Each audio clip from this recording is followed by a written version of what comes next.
Turkey. Turkish kuzu. Kuzu.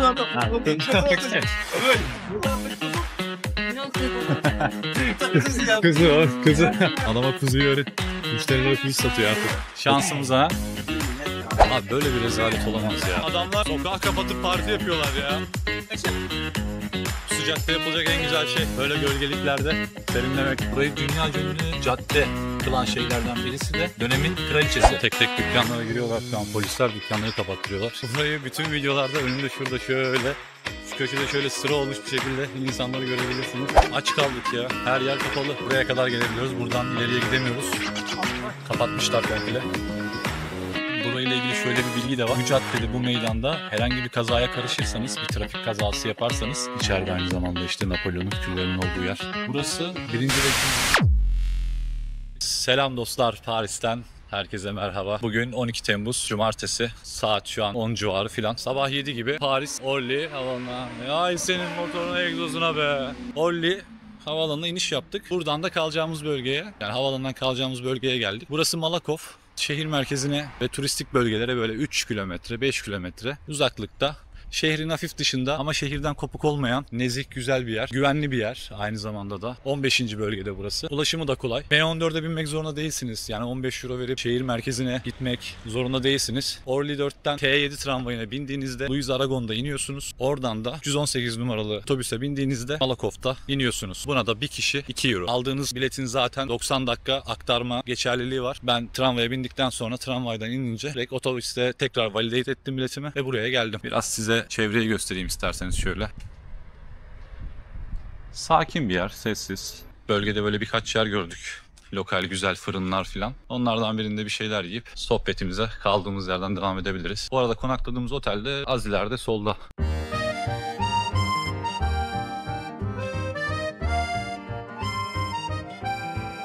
Fakat güzel görünüyorlar. You want to go this in Turkey? Günaydın. Turkey. Yeah. Not TikTok. No TikTok, YouTube. Thank you. Günaydın. Bonjour. Aşkım. Aşkım. You çok güzel. 2 tane latte macchiato, bir normal kruvasan, bir çikolatalı kruvasan. Toplam 7,5 euro. Burası Malakoff'ta lokal mahallede bir fırın. Test edelim. Şöyle bandırıyormuşuz. Köpüğü çıkması lazımmış. Yalnız köpüğü çok iyiymiş. Burada usluk buymuş. Muazzam. Çok iyi. Değiyor mu? Muazzam. Güzel. Bence başarılı. Kahvesi de çok güzel. Her şey güzel. Şimdi az önceki fırından kalktık. Otelimize doğru geçiyoruz. Çantalarımızı biz ilk geldiğimizde lobiye bırakmıştık. Çünkü daha giriş saatimize vardı. 2'den önce almıyorlar. Bir şansımızı deneyeceğiz. Hazırsa o da bir yerleşelim. Ondan sonra tekrar zaten çıkıp bütün sokakları, bütün güzellikleri birlikte keşfedeceğiz. Şimdilik görüşürüz.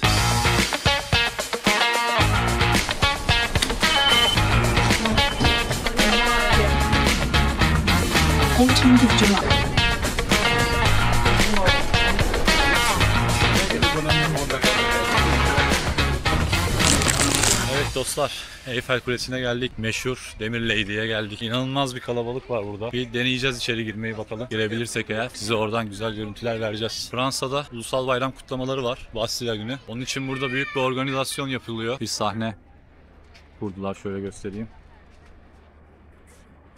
Bu alanda büyük bir organizasyon yapılacak. İşte havai fişek gösterileri, konserler, sanatçılar, şarkıcılar, birçok etkinlik olacak. Ayın 13 ile 14 arasında. Sadece burada da olmayacak bu etkinlik. Şanzelize'de belirlenen birkaç nokta daha var. Zafer Takı vesaire. Buralarda da etkinlikler olacak. Askeri kortej geçişleri vesaire olacak. İşte devlet büyükleri falan gelecekmiş. Yalnız bir şey söyleyeceğim. Bizim ülkemizde de illaki belli noktalarda vardır da bu kadar değildir ya. Ya şu arkamda gördüğünüz çimdik alanlar var ya. Abi böyle bir rezalet olamaz ya. Çok enteresan bir pislik şeyi var yani. Bu konuda hayal kırıklığına uğradım diye denebilir. Vay vay vay vay, sıraya bak sıraya. Sabahleyin bu sıra çok daha fazlaydı. Şu an yine iyi sayılır. Paris'e gelmeyi düşünüyorsanız çok da böyle bu tarihlerde gelmeyin. Daha çok böyle Eylül, Ekim, daha ileriki tarihlerde gelmenizi tavsiye ederim. Chicken, chicken, chicken, cay noodle, chicken noodle. Demenalo. Ano ko no? Oh, yeah.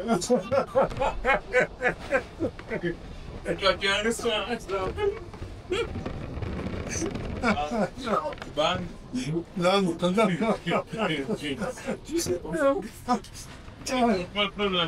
Büyük ihtimalle kuleye çıkmayız çünkü aşırı bir kalabalık var ama sizlere içeriği göstermek istedim. Yani kuleye çıkmasanız bile bu güvenlik noktalarından geçip kulenin altına içeriye gidebilirsiniz. Onunla ilgili çok da bir problem olmuyor yani.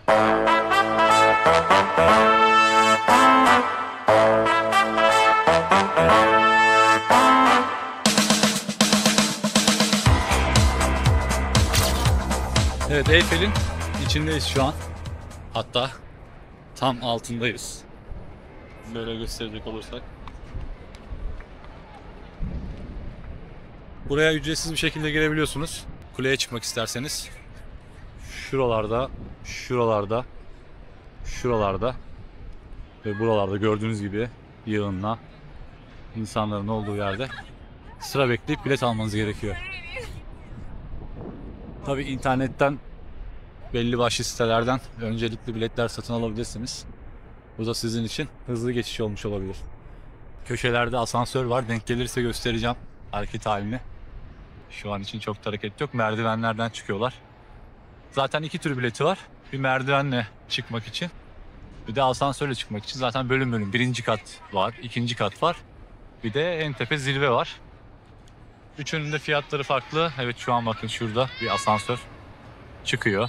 Ya en üst kata kadar da asansörle çıkabilirsiniz. Birinci kata kadar da, ikinci kata kadar da o size kalmış. Ya da merdivenleri yürüyeceğim dersiniz, yürürsünüz. Fiyatlara bakmadım açıkçası ama 20 euro, 15 euro gibi o civar, o aralıklardaydı ya. Merdivenli ve asansörlü olarak değişiyor fiyatları.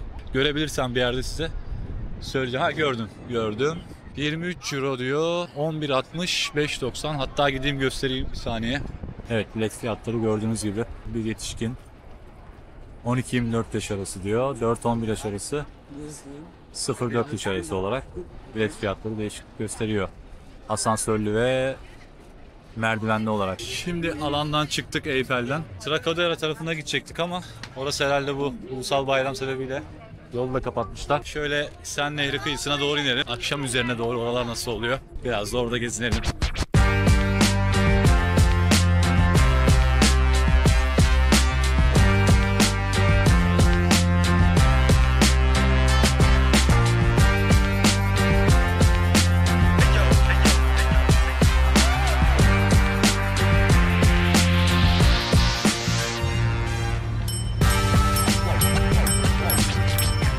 Duydunuz zilin sesini. Sıradaki durağımız, yani şu an bulunduğumuz yer Sen Nehri. Nehir, çok büyük bir nehir. Bir ucu Fransa'nın kuzeyinde, diğer ucu ise Manş denizine dökülüyor. 775 kilometre gibi bir uzunluğu var Sen Nehri'nin. Yüzyıllar boyu bu nehir ticaret, ulaşım, bu tarz şeylerde büyük rol oynamış. Fransa'ya büyük katkılar sağlamış. Günümüzde de gördüğünüz üzere Şekila'da böyle tekneler. Şu karşı tarafı göster. Karşı taraftaki işte büyük tekneler. Bak bir tane geliyor arkadan şu an. Bunun gibi romantik turlar düzenliyorlar. Bir saatlik böyle turlar düzenliyorlar. Günümüzde de Sen Nehri'nin işlevi bu şekilde.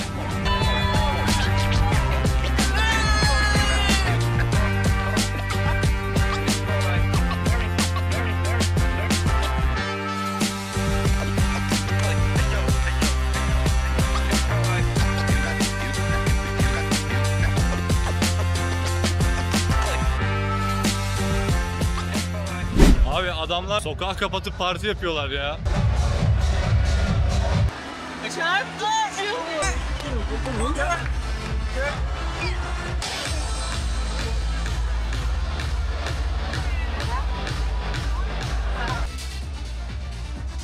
...12 Temmuz itfaiyeciler günü. Garajı parti alanına dönüştürmüşler. Harika.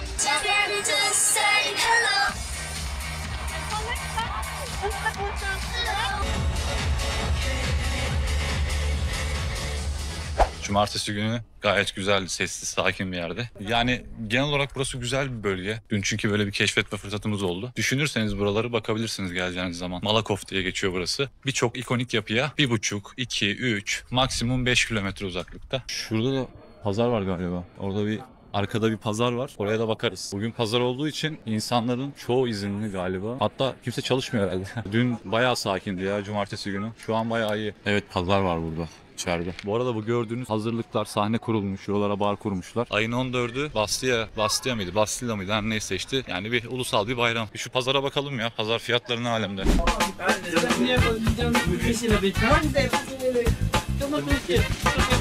Kızarmış tavuk kokuyor.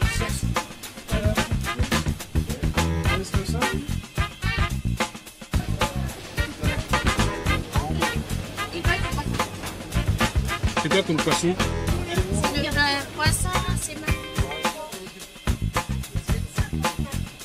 Envai çeşit peynir var.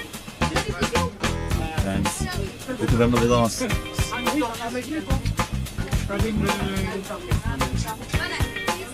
1500'den fazla çeşit peynir olduğu söyleniyor. Çok güzel mezeciler var. Kuzu. Kuzu. Daniel. Kuzu. Kuzu aynen. C'est pas coton. Turkish kuzu. Kuzu pirzola 19-20 lira. Birim olarak bakarsanız işte 20.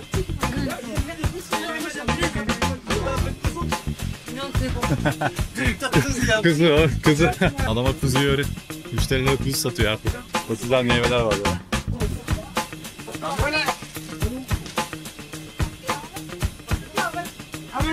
Acıyor. Balıklar da var güzel.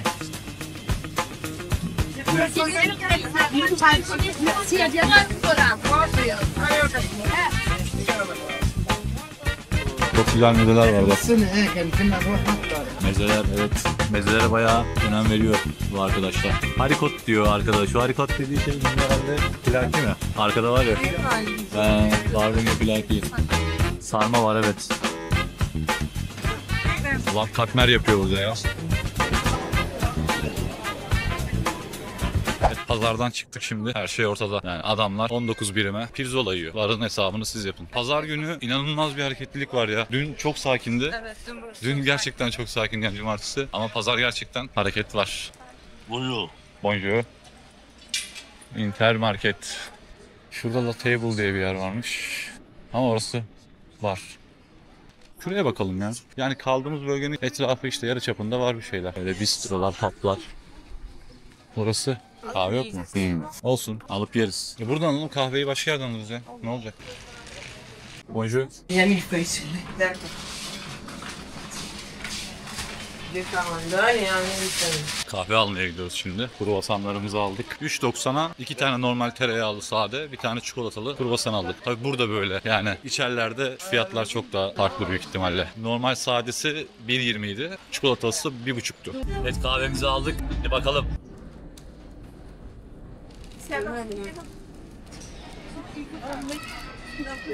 Bu nasıl? Bugünkü nasıl? Dünle karşılaştırırsan. Şimdi burası pastane tarzı bir yer aslında. Hani fırın diye geçiyor onun için pastane. Biraz daha hani böyle daha şeylik, bu az önce gittiğimiz yer sanki daha böyle fırın odaklıymış da. Kruvasanı buraya göre bence bir 2 gömlek daha iyi.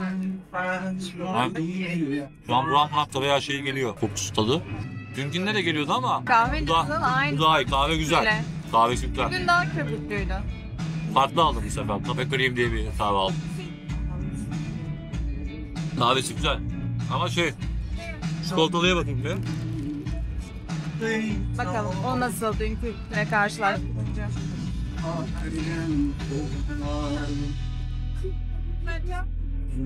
Buraya göre daha iyi ya. Lezzet olarak bence. Seni bilmiyorum. Sen de denersin bakarsın. Hadi kalkalım yavaştan. Metroya doğru gidelim. Hazır buradayken markete mi gitsek acaba odaya bir şeyler koymak için? Dün biraz sıkıntı yaşamıştım. Olabilir evet, doğru diyorsun. Evet, bu arada şöyle bir şey var, marketler falan çok erken kapanıyor burada. Eğer olur da gelirseniz hani ve uzun kalacaksanız muhakkak odanıza bir şeyler alın. Çünkü yoksa sıkıntı olabilir. Dün akşam bir sıkıntı yaşadık o konuda. Hazır buradayken şu markete de girelim. O zaman bir şeyler alın, hem de market fiyatlarını da görmüş oluruz. Burada da varmış bak şeyler falan. Mesela baget ekmek falan diyor. Kaç para? 0.80. Sandviçler var böyle. 4 on diyor. Peynirli. Peynir, domates, tavuklu, hindili. Her türden var. İşte odanızda mikrodalga falan olursa şu tarz şeyler de olabilir. Meyve suları var. 3.70 diyor litrelikler. Makarnalar. Barilla'ya bak. 1.40. Lafı da biliyor baksana. Wasabi. Ne yapacağız wasabi? Ha, ben Ya aşırı derecede burada hep Asya mutfağına özgü şeyler var. Ben onu anlamadım ya. Çok fazla Asya mutfağı var. Restoranlar vesaire. Ya İtalya'ya göre burası pahalı. Bir tık daha pahalı. Her alanda hissedebiliyorsunuz. Metrosundan tutun da marketine. Burası lokal bir yer biraz daha hani Paris'in tam içlerine göre. O yüzden fiyatlar marketlerde belki sabittir ama dışarıda hani o fırınlarda şeylerde bayağı fark ediyor. Keçi sütü ya. Yok, ben... Altılısı 12,5 diyor. Vay, San Pellegrino litresi 0.90. Şunu alalım. Kolalar ne kadarmış? Burada bunlar 0.95. Ya şeyde Eyfel'in orada bunlar 2.5. Kolalar. Eyfel'in orada 2.5, burada 0.95. Bayağı fark var. Pizzalar. Bence bir tane pizza alalım. Atalım dolaba. Akşam geldiğimizde eğer ki ihtiyaç duyarsak. Ama şurada margarita. En garanti, aynen en garanti. Göster bakayım bunu. Neymiş bu? Aynen. Fiyatı ne?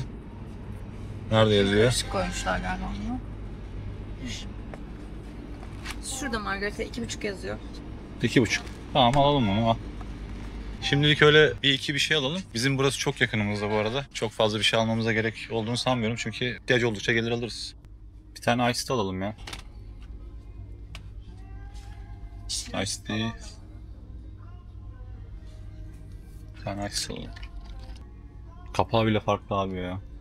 Adamlar buraya has üretiyor aslında. Bizimkiler kim bilir nasıl. Bak şu Schweppes'in bak. Karışık güzel.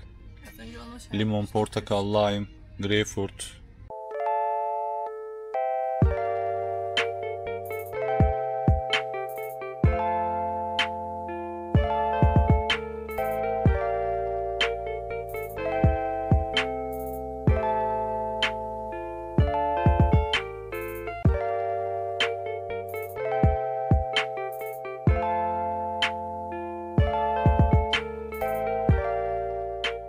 Büyük ihtimalle oradan baget ekmek alıyorsun.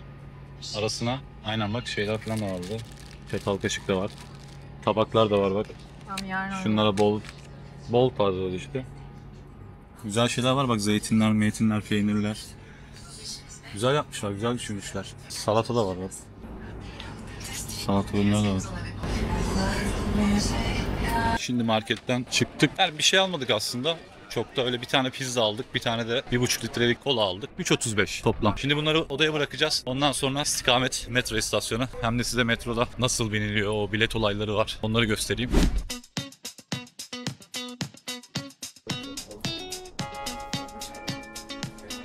Evet, geldik ticket olayına. Ama biz buradan almayacağız. Buradan yükleyeceğiz. Biz dün aldık.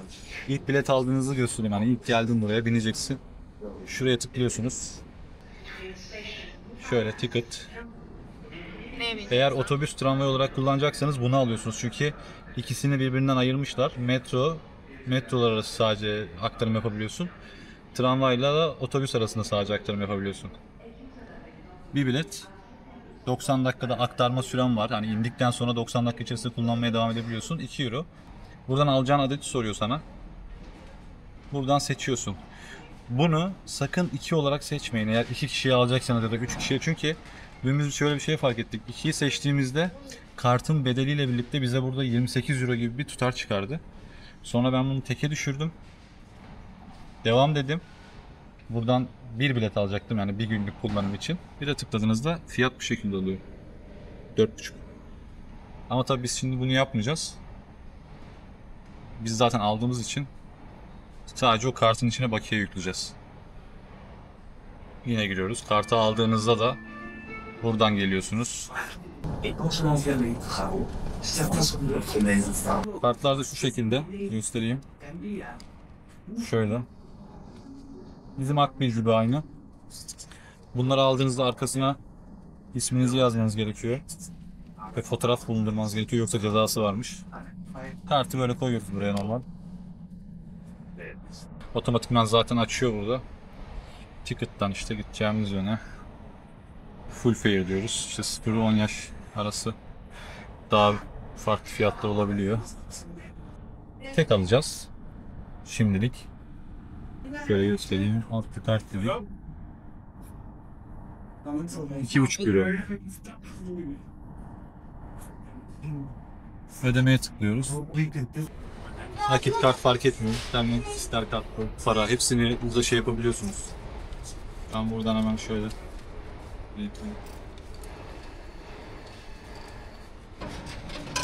para üstümüz geliyor. Para üstümüzü aldık. Fişimizi aldık. Kartımızı aldık. Bu kadar.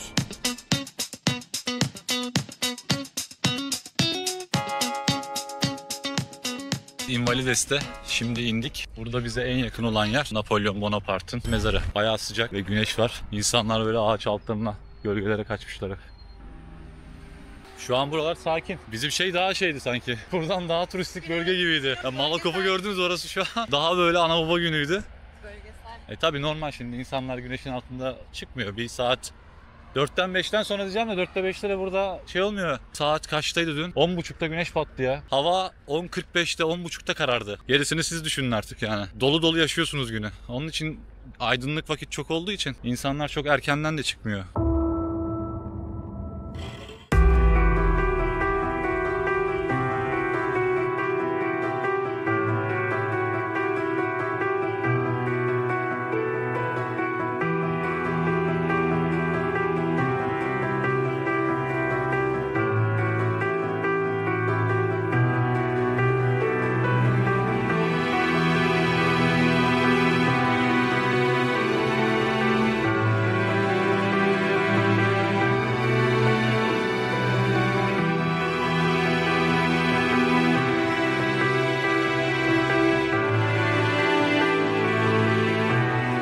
San Luis Katedrali. İçeride aynı zamanda işte Napolyon'un küllerinin olduğu yer.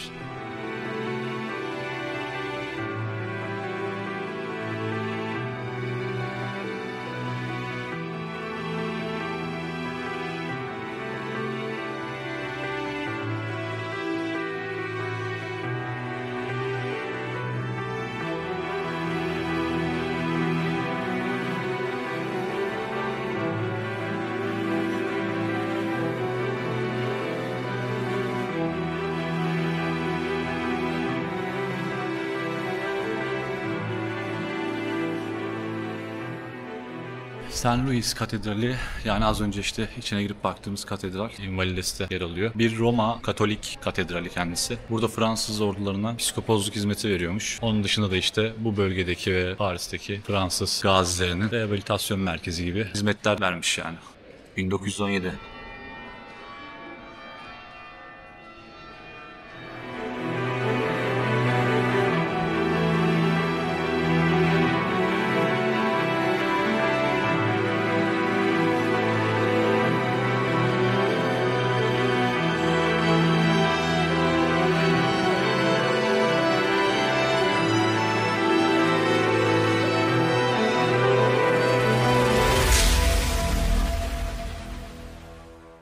Burası 1. ve 2. Dünya Savaşı'ndan kalan askeri teçhizatları barındırıyormuş. Toplar, tüfekler, silahlar.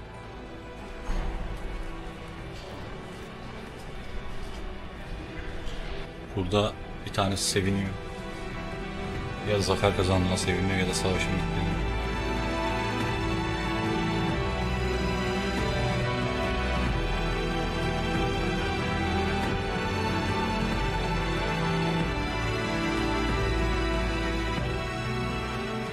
Araba markaları burada. Renault'u gördük, Citroen'i gördük. Bunların dedeleri askermiş. Daha o zamanlardan başlamışlar. Harika. Bu herhalde biraz Vatikan sevdalısı bir adammış, anlamadım. Hani çok Vatikan'ı andırıyor her şey burada şu an. Yani onun mezarı. Hatta içeride Aziz Petrus Bazilikası'nın içindeki o Aziz Petrus'un mezarının olduğu çardak, dışındaki çardağın aynısı var. Napolyon dökülleri onun içinde.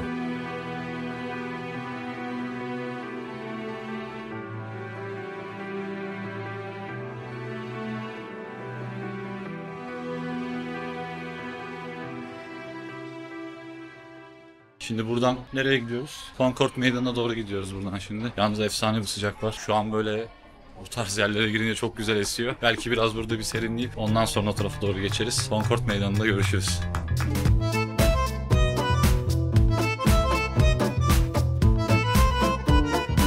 Pont Alexander 3 köprüsündeyiz. Şehrin en şaşalı, en havalı, en abartılı köprüsüymüş burası. Köprüden karşıya geçtiğimiz zaman bizi hemen köprünün çıkışında Grand Palace ve Petit Palace müzeleri karşılıyor. Şanzelize tarafına doğru giderken hemen karşılıklılar. Değerlendirmek isterseniz bunları gelip güzel gezebilirsiniz.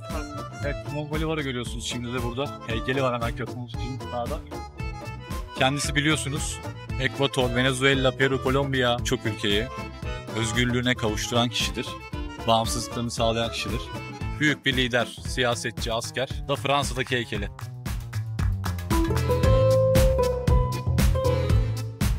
Bu sıcakta yapılacak en güzel şey böyle gölgeliklerde serinlemek. İşte az önce bahsettiğim Petit Palace. Bu tarafı da gösterelim. Grand Palace.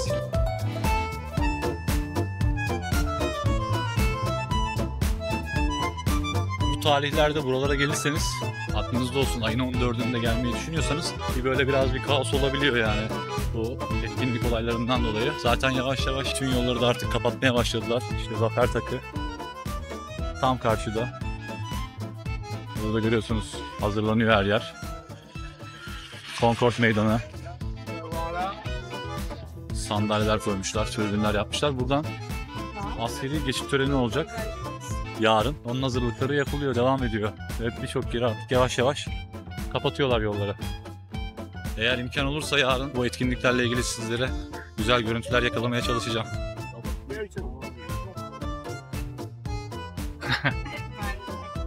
Bu yanda bunun düğmesi var şurada. Buradan basınca buradan atıyor. Güzel çeşme. Evet, tribünler burada bitiyor. 2 numara ve 1 numara. Ve Concord Meydanı. Karşıda da gördüğünüz gibi protokol tribünü var. Üstünü Fransa bayrağı şeklinde bir brandayla kapatmışlar. Aynı şekilde yolun karşı tarafında da tribünler var. Cadde boyunca işte Concord Meydanı'ndan şu şekilde Zafer Takı'na kadar her yer tribün. Yarın buralarda şenlik var yani, anlayacağınız. Evet, Concord Meydanı'ndayız. Burası Paris'in göbeğinde, Paris'in merkezinde yer alan en büyük meydanlardan bir tanesi. 18. yüzyılda inşa ediliyor bu meydan. Fransız devrimi sırasında bu meydanda giyotinler kuruluyor ve idamlar gerçekleştiriliyor. Çok sayıda insan burada idam ediliyor. Bunlardan bazıları da, yani önemli olanları da Kral 16. Louis ve Kraliçe Marie Antoinette bu meydanda idam ediliyor. Şu yeşil yapılar, yanlış hatırlamıyorsam eğer, giyotinlerin kurulduğu noktalar galiba.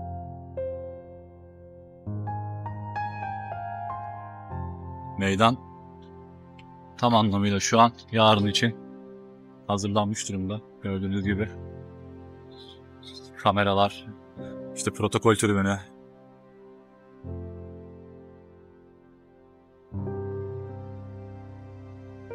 Dikili taşı size yakından göstermek istedim ama maalesef o tarafa giremiyoruz çünkü orası kapalı. Bu taş Mısır valisi tarafından hediye gönderilmiş Paris'e.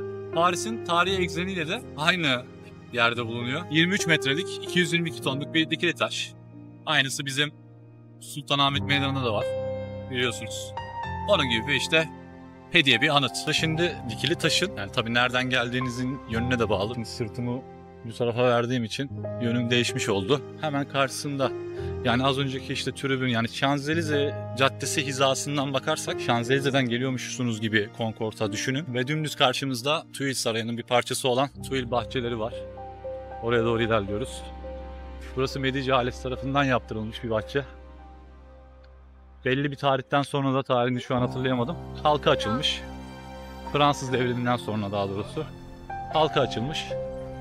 Ziyaret edebiliyorsunuz istediğiniz gibi. Bu arada şimdi sabahtan beri hani görüyorsunuz yürüyoruz. Yani yürümemiz gerekiyor. Bir şeylere bindikten sonra bu şehrin tarihi dokusunu yakalama ritmini kaybediyorsunuz. Toplu taşımayla çok seyahat etmeyi tavsiye etmiyorum ama sıcağın altında bu şekilde dolaşmayı da tavsiye etmiyorum. O yüzden buralara gelmeyi düşünürseniz ya Şubat'tan sonra Haziran'a kadarki o aralıkta ya da Ağustos'tan sonra Eylül, Ekim hem daha sakin olur.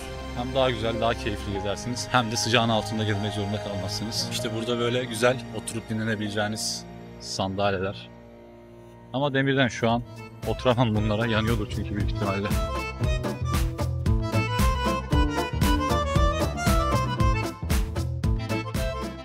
Kaçırdın ördeği.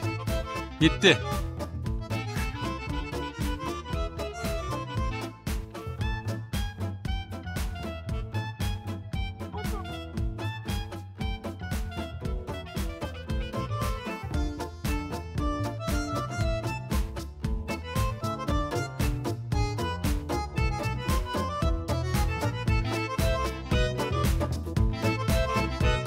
Her yerde böyle çeşmeler var.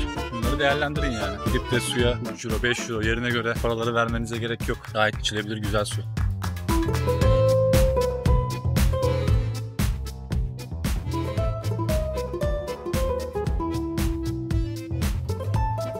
Öyle bilinen bir balon değilmiş. Uzaktan öyle zannettik ama olimpiyatlarda kullanılmış bir balon görsel olarak. Şöyle biraz güneşten uzakta gölgelenmek gerekiyor arada. Böyle bir yer bulduk. Şöyle sandalyeler var. Biraz burada soluklanalım. Kaldığımız yerden devam ederiz. Aşırı bir sıcak var. Saat şu an 4.30. Hazır böyle oturmuş serinliyorken güzel ağaç altında. Size biraz Paris'te ulaşım hakkında bilgi vereyim. Bildiğim kadarıyla yani sizinle paylaşmak isterim. Paris'te ulaşım öyle sanıldığı kadar zor değil. Karmaşık da değil. Sadece ilk başlarda yani böyle bir afallarsınız ufak bir. Sonra zaten hemen çözersiniz. Ulaşım yani çok gelişmiş seviyede burada. Gerek metrolar, otobüsler, tramvaylar, banliyö trenleri, RER adı verdikleri bir tren ağı var. Bisiklet yolları çok fazla. Yani ulaşım çok kolay aslında. Ama şehirde bir yerden bir yere yayan gitmek istiyorsanız mesafeler biraz uzak gelebilir. Tabii tercih meselesi. Kimisi yürüyerek keşfetmekten zevk alır. Kimisinin zamanı kısıtlı olur. Hızlıca gezmek ister. Bunun için de çok güzel bir kolaylık sağlıyor bu ulaşım sistemi. Yani 2 günde de burayı gezebilirsiniz hemen ulaşım araçlarından faydalanarak. İstediğiniz gibi geniş bir zamanınız varsa da yürüyerek, keşfederek gezersiniz. O sizin tercihiniz artık. Ama ben yürümekten yanayım. Çünkü yürüyerek gezdiğinizde daha güzel oluyor. Daha keyifli oluyor ve anlık değişik şeylerle karşılaşabiliyorsunuz. Yürüme şeyimiz şu an var mı? Senin elinde baksana bir ne kadar adım atmışız. Bakalım 2 gündür ne kadar adım atmışız merak ediyorum. Bugün bakın çıktığımızdan beri 13.343 adım atmışız. Şöyle. Dünü aç bakayım. Dün de 47.000. Dün öyle bir keşif yapalım dedik. Dünkü dur. Üstüne gelmiş. Evet dün. 47.293 adım dün. Bugün de kaç dedin? 13.000. Yani 60.000 adım atmışız. Videoyu beğenip like atarak bize destek olursanız mutlu oluruz. Konumuza geri dönecek olursak sabah gösterdiğim kartla ulaşım sağlanıyor. Navigo kartıyla. Tramvaylarda ve otobüslerde böyle tek kullanımlık ticket'lar da var. Onlardan da alabiliyorsunuz. Ama eğer buraya böyle bir haftalığına falan geliyorsanız vay arkadaş. Her yerden ayrı bir ses geliyor ya. Eğer buraya böyle bir haftalığına falan geliyorsanız Navigo kartını almanızı tavsiye ederim. Haftalık paketleri var onların aynı zamanda böyle. Hani hesabınızı siz bilirsiniz. Uygun geliyorsa direkt haftalık alırsınız. Bu arada bununla ilgili şöyle bir bilgi vereyim. Cuma günü geldiniz diyelim buraya ve haftalık... Ne oluyor lan? He? Ay arkadaş ya. Cuma günü geldiniz diyelim buraya ve haftalık bir kart aldınız. Şöyle bir şey var burada, hani saçma bir sistem. Bizim akbil sistemi gibi değil. Ayın hangi gününde doldurursan doldur, bir sonraki ayın o günü bitmiyor. Haftalık kartı sen Cuma günü aldın, Pazar 12'de o haftalık kart bitiyor. Yani ona dikkat edin. Boş yere paranız çöp olmasın. Ona göre alın yani. Yani cumartesi haftalık kart alırsın, pazar geçmiş olsun. Bir haftalık kart çöp olur direkt. Öyle bir şey yapmak istiyorsanız onu denk getirin. Ya da o bir iki günü işte normal biletle geçirip sonraki günlere bilet alın.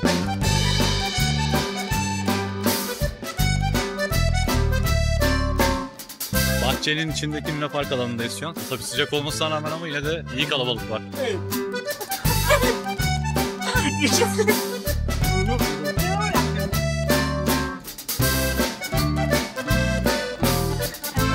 Oyuncak alayım sana. Evet, olabilir.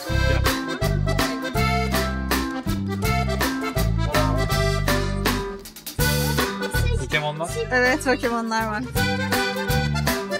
Hala formalar var. Forma alayım bir tane. Oyuncak boşver. Boşver oyuncağı. Bir tane forma alayım. Beğen forması var. Ama bunlar ağırdır. Gelmez. İhtimalle. Formayı deneyeyim mi? Şansımıza ha.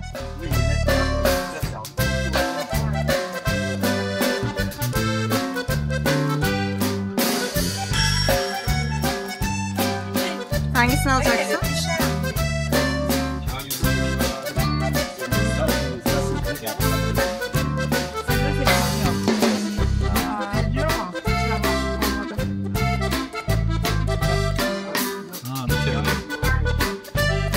Bir kere atıyorsun, alamazsan gidiyor. Bak bunları almaz ya, çok zor. Bunlar çünkü ağır. Güzel tezgah.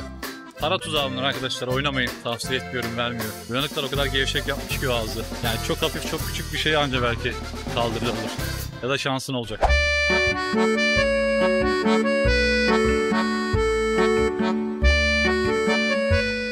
Evet, dünyaca ünlü meşhur cadde Şanzelize'deyiz şu an. Tam ortasında gibi bir şeyiz. Yaklaşık burası 2 kilometre uzunluğunda bir cadde. Dünyaca ünlü bir cadde. Burayı dünyaca ünlü cadde kılan şeylerden birisi de dönemin kraliçesi aslında. 16. yüzyılda Marsilya kökenli bir kraliçe, adı yanlış hatırlamıyorsam Mary de Médicis, Tülier bahçelerinin zamanında oraların bataklık ve tarım arazisiymiş. Bu kadın da diyor ki ben buraları güzelleştirmek istiyorum. Buralara diyor güzel bir peyzaj yapalım, ağaçlı yürüyüş yolları yapalım, buraları güzelleştirelim diyor. Ve dediğini yapıyor. O günden sonra da buranın adı Kraliçenin Yolu olarak kalıyor. Yani aslında Şanzelize Caddesi'nin oluşumunda büyük bir rol oynuyor kendisi. Bildiğiniz soy isminden de anlayacağınız gibi Medici ailesinin bir ferdi. Yani dünyaca ünlü bu caddede Medici ailesinin de yine bir parmağı var. Burada aklınıza gelebilecek dünyaca ünlü bütün markalar hepsi yer alıyor. Tekstilden tutun da restoranlardan, kafelerden her şey var. Birazdan burada bir yerde bir şeyler yiyeceğiz. Hem de birlikte de görmüş oluruz. Fiyatlar nasıl, nedir, ne değildir. Tam şu arkamda gördüğünüz yer Five Guys. Meşhur, orada yemeğini dövüyorlarmış. Ama biz orada yemeyeceğiz. Daha başka bir yere gideceğiz. Bakalım belki bir ara orada da yeriz. Onu da çekeriz o zaman. Hamburgerci işte yani. Şimdi biraz gidelim. Hem caddeyi şöyle bir turlayalım. Hem de bir şeyler yiyelim. Sonra Zafertakı istikametinde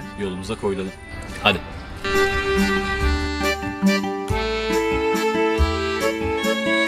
Polisler geziyor şu an. Tek tek dükkanlara giriyorlar şu an. Polisler dükkanları kapattırıyorlar yavaş yavaş. Sokaklarda yavaşça kesilmeye başlanacak galiba trafiğe.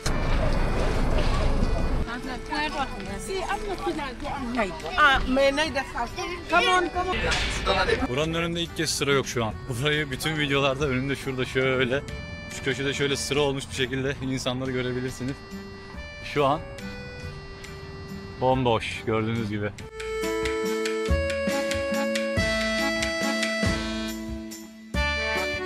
Şimdi şöyle bir sıkıntı var. Bu ulusal bayram nedeniyle erken kapatmış bazı yerler. Geldiğimiz yer aslında az önce bahsettim, hani yemek yiyeceğiz dediğim yerde burası. Şu an kapalı. Ve buraya da yazmışlar. Pazartesi açacaklar, öğleden sonra açacaklar. İnşallah aç kalmayız. O Five Guys da bu arada kapalıydı. Ya illa ki açık yerler vardır da kötü oldu yani. Orası güzeldi çünkü, güzel bir etçiydi. Bakalım. O zaman şu an doğaçlama bir yerler bakacağız. Ona göre bir yerlerde yiyeceğiz artık. Aç kaldık ya. Her yer kapalı. Bu ulusal bayramın düzenleneceği güzergahtan çıkmamız gerekiyor. Yoksa yemek yiyemeyeceğiz. Yarın öğlene kadar buralar anlaşılan iptal gibi. Hiçbir yer açık değil ya. Herkes pulunu pırtını toplamış, kapatmış. Şu an herkes yani şu an caddede boş boş geziyor. Başka hiçbir şey değil. Boş boş geziyor herkes sadece. Zaten bakınırken biz şimdi Zafertakı'na kadar geldik. Gelmişken buraya da gösterelim istedik. Buradan sonra inşallah bir yerlerde yiyecek bir şeyler buluruz. Zafertakı'nın da çevresi zaten kapatılmış.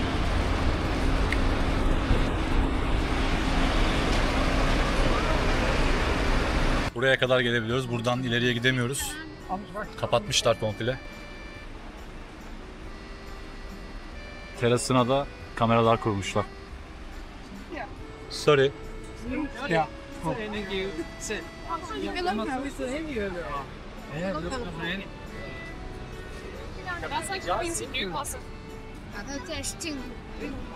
Şu sağ, şu tarafa çıkmış, gel. Sağ taraftan bakalım, biraz daha içeri giriyor orası. Evet, bu taraftan biraz daha yakınlaşma imkanı var. Biraz daha şimdi yakınına gidiyor. Evet, meşhur Zafertakı'ndayız şimdi de. 1806 yılında başlanmış yapımına. 1836 yılında da tamamlanmış. Yaklaşık bir 30 sene sürmüş yapımı. Tabi burayı yaptıran Napolyon Bonaparte'ın kendisidir. Yapım emrini veren kişi. Demiş ki hani o kadar savaş yaptık, zafer kazandık. Demiş taşlandıralım, hani ölümsüzleştirelim. Ama ne yazık ki tabii kendisi burayı göremiyor. O dönemlerde seferdeyken ölüyor. Kendisine hiçbir zaman burayı görmek kısmet olmuyor açıkçası. Yaklaşık 50 metre metre yüksekliği var buranın. Üstünde çok güzel bir seyir terası var. Ama maalesef şu an oraya çıkamıyoruz. 12 caddeyi birbirine bağlayan Şanzelize Caddesi'nin tam başlangıç noktası burası. Aynı zamanda adından sıkça söz ettiğimiz meşhur hayranların törenlerinde başlama noktasıdır burası. Altında meçhul asker mezarı bulunur ve sönmeyen bir ateş vardır. İlerleyen günlerde fırsat olursa onları çekerim, onları da gösteririm. Belki de birçoğunuz burayı filmlerde birçok kez gördü. Çünkü filmlerde daha çok burası geçiş sahnesi olarak kullanılan bir yer. Aynı zamanda burayla ilgili şöyle bir bilgi de var. Bu caddede, bu meydanda herhangi bir kazaya karışırsanız, bir trafik kazası yaparsanız sigorta hiçbir şekilde karşılamıyor. Bu da böyle bir bilgi dursun. Bir yerde lazım olur belki.